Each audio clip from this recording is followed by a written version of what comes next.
अक्टूबर को अमेरिका के 2 बंधक रिहा किए और 21 अक्टूबर को हजारों टन की राहत सामग्री गाजा के अंदर चली गई। क्या बंधकों की रिहाई और राहत सामग्री गाजा के अंदर भेजे जाने को लेकर कोई सीक्रेट डील हुई है? ये एक बहुत बड़ा सवाल है। आखिर हमास के खूंखार आतंकवादी इजरायल से भी बड़ा दुश्मन अमेरिका को मानते हैं। फिर आखिर ये आतंकवादी इतनी जल्दी कैसे अमेरिका के 2 बंधकों को रिहा करने पर राजी हो गए?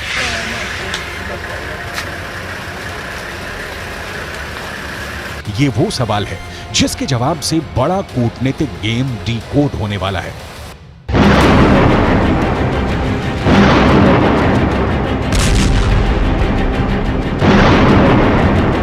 पिछले 15 दिनों से इजरायल पूरे गाजा पर ताबड़तोड़ बमबारी कर रहा है, ये जानते हुए भी कि गाजा के अंदर इजरायल के 200 से ज्यादा नागरिक कैदी हैं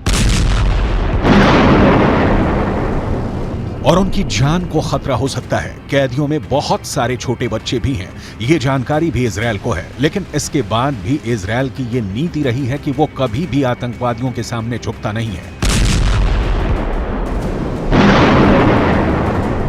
और बंधक बनाने के बाद दुश्मन के द्वारा खेले जाने वाले माइंड गेम के दबाव में नहीं आता है।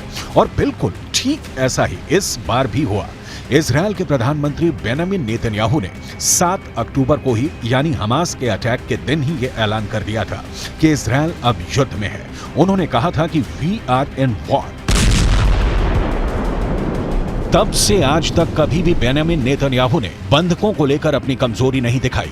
ये जरूर कहा कि अमेरिका और इजरायल साथ मिलकर बंधकों की रिहाई की कोशिश कर रहे हैं, लेकिन अमेरिका ने शायद बेंजामिन नेतन्याहू के सख्त रवैये के बावजूद हमास के आतंकवादियों के साथ सीक्रेट डील के तहत अपने बंधकों को रिहा करवाने पर काम शुरू कर दिया है। हमास ये कह रहा है कि उसने अमेरिका के 2 नागरिकों को मानवीय कारणों से छोड़ा है, लेकिन हमास के आतंकियों से मानव जैसे व्यवहार की उम्मीद करना बेमानी हो गई।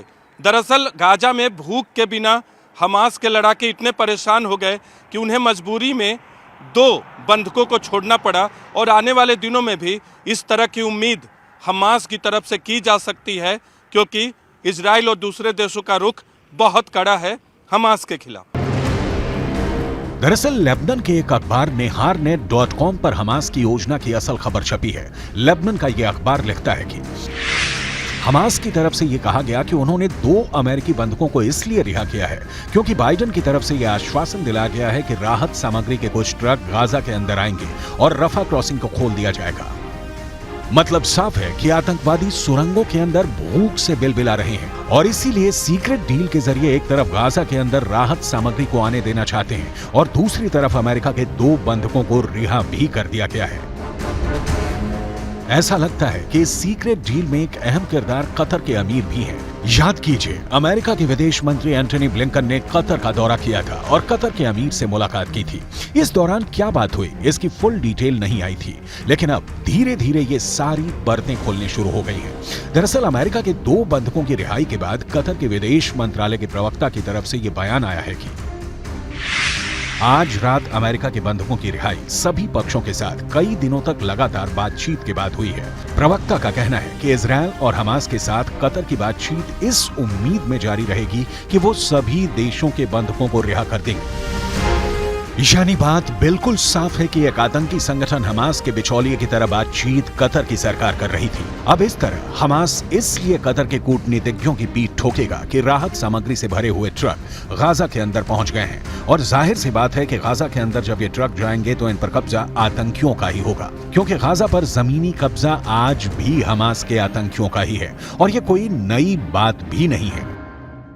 पश्चिम की मीडिया रिपोर्ट्स में पहले भी ये कहा गया था कि इजरायल पहले से दावा करता रहा है कि गाजा में जो राहत सामग्री भेजी जा रही है उसके आतंकियों के पास पहुंचने की बहुत उम्मीद है। इजरायल पहले भी ये कह चुका है कि जो ईंधन गाजा भेजा गया था उसे हमास के आतंकियों ने चुरा लिया और इसीलिए हमास के पास ईंधन का स्टॉक बन गया। पिछले 1 हफ्ते से लगातार इजरायल पर यह दबाव बनाया जा रहा था कि वो रफा क्रॉसिंग को खोल दे और राहत सामग्रियों को गाजा के अंदर जाने दे, लेकिन इजरायल इसके लिए तैयार नहीं था और उसने 2 बार रफा क्रॉसिंग पर एयर स्ट्राइक भी की थी। यही नहीं, इजिप्ट के राष्ट्रपति अल सीसी भी बयान दे चुके थे कि अगर गाजा के अंदर राहत सामग्री नहीं जा पा रही है तो इसकी एक और वजह इजरायल की जिद है। इजरायल के अंदर उन परिवारों में पहले से काफी गुस्सा था जिनके सदस्यों को गाजा के अंदर हमास ने किडनैप किया हुआ है। इन पीड़ित परिवारों ने पिछले हफ्ते एक प्रेस कॉन्फ्रेंस करके कहा था कि गाजा के अंदर राहत सामग्री तब तक नहीं जानी चाहिए जब तक कि इजरायल के सभी 200 से ज्यादा बंधकों को रिहा नहीं कर दिया जाए। इस मांग पर नेतन्याहू की तरफ से कोई बयान नहीं आया था क्योंकि शायद अमेरिका और कुछ साथी देशों का दबाव इजरायल पर था कि रफा क्रॉसिंग को खोला जाए। पूरी उम्मीद है कि जब अमेरिका के विदेश मंत्री टोनी ब्लिंकन ने कतर के अमीर से बात की होगी तब अमेरिका की तरफ से भरोसा दिलाया गया होगा कि अगर हमास बंधकों को रिहा करता है तो इजरायल राफा बॉर्डर को खोलने के लिए राजी हो जाएगा।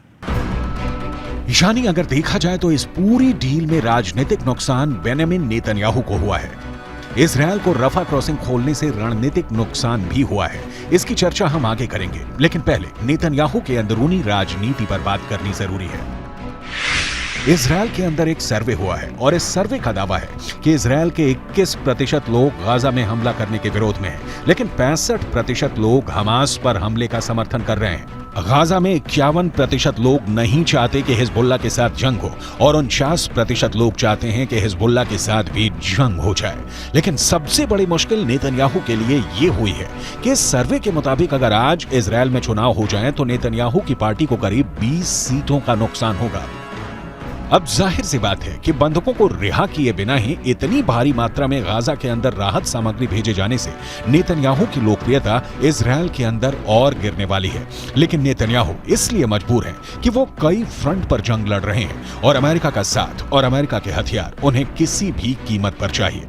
युद्ध रणनीति के हिसाब से भी अगर आप सोचेंगे तो ये पता चलेगा कि हमास के साथ लड़ाई इजरायल की लंबे वक्त तक गाजा में चल सकती है और गाजा में लड़ाई लड़ने के लिए हमास को भी लंबे वक्त तक रसद चाहिए, यानी खाना चाहिए।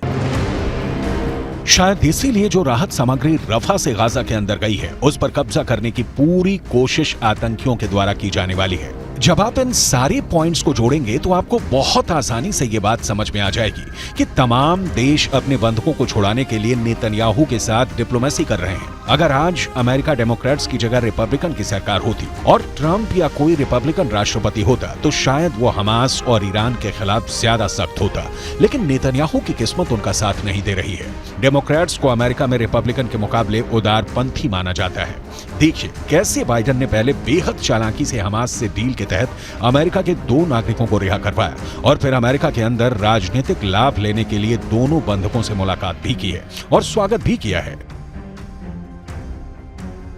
ये दोनों अमेरिकी बंधक 7 अक्टूबर को इजरायल के किबुत्ज में थे जहां पर आतंकियों ने सबसे ज्यादा हिंसा की थी। यहीं पर नतालिया अपनी दादी का बर्थडे सेलिब्रेट करने गई थी, लेकिन आतंकियों के कब्जे में चली गई। नेतन्याहू को तो काफी तगड़ा झटका लग गया है क्योंकि 15 दिनों से जो आतंकी सुरंगों के अंदर भूख से बिलबिला रहे थे उनके पास अब राहत सामग्री पर कब्जे का विकल्प मौजूद है। लेकिन बंधकों के परिवार में खुशी है, खास तौर पर नतालिया के भाई अपनी बहन की रिहाई से उत्साह में है। Complete shock today when we found out about Natalie and Judith. The media actually found out before we did, and so we were completely taken by surprise, and it was this overwhelming mixture of this happiness and sadness and guilt that there are still people that need to be rescued.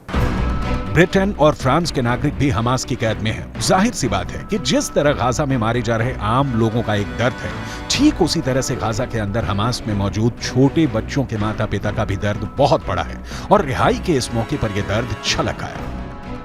I've been waiting for this moment for a long time, for 2 weeks. I haven't been sleeping for 2 weeks. Tonight I'm going to sleep good. I spoke with my daughter earlier today. She sounds very good. She looks very good. She was very happy. And she's waiting to come home. Her mother has a little scratch on her hand, but she told me it's nothing. She's okay. I spoke earlier with President Biden. I thank him for his concern, for his helping with the release of them. कुल मिलाकर Israel और Hamas के इस जंग में एक great game चल रहा है, जिसका खामियाजा नेतन्याहू को भुगतना पड़ रहा है। नेतन्याहू जैसा सख्त जान जिसने अपने भाई को जंग में खोया है, वो कभी भी इतनी आसानी से रफा क्रॉसिंग खोलने का फैसला नहीं ले सकता था, लेकिन शायद अमेरिका का दबाव उनकी स्ट्रेटजी पर ज्यादा भारी पड़ा है।